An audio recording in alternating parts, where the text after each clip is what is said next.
There are infinite possibilities with zeros, ones, and blank spaces. You can think of those as the zeros being listening, the ones being speaking, and the blanks being silence. Because in a true conversation, a deep conversation, there needs to be speaking, listening, and silence. The third kind of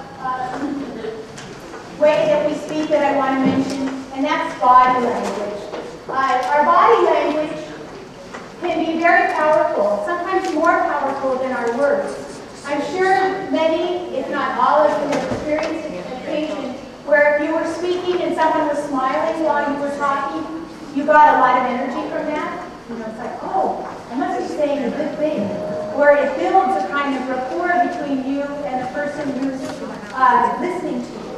Or if you've ever had someone frown at you or roll their eyes, which I have had happen for sure, it stops you dead in your tracks, doesn't it? You start to wonder, well, there's something wrong with me. Or people are looking at you funny and you start, oh, there must be something in my hair or something in my teeth. And it's all based on just how somebody's looking there. They're standing like this with a hand on a hip, and they're telling you, yeah, I hear you, I hear you, yeah, I'm with you, and you kind of know they really aren't with you. Whereas when someone's more open in their body language, you get it. So body language is also a part of this social fabric that we're attempting to build. So these were 15 to 18-year-old young men, and they were a lot of fun. And we spent time just being together, and one of the things they liked to do was they liked to play dice. And we made up this dice game where we'd play, and depending on what they rolled, they'd have to choose a card.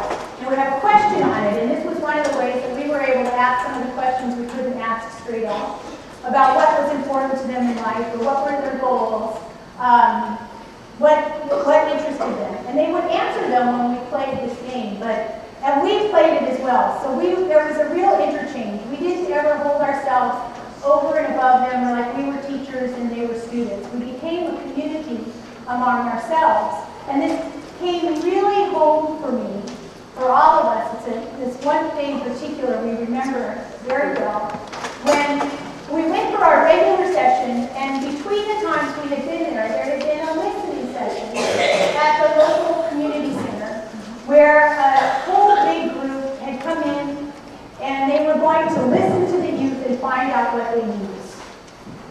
So we were asking the guys, which that was how we started referring to them, as they were the guys.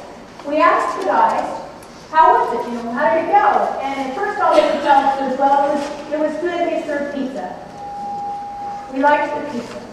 And we pressed them for more information. Tell us more about it.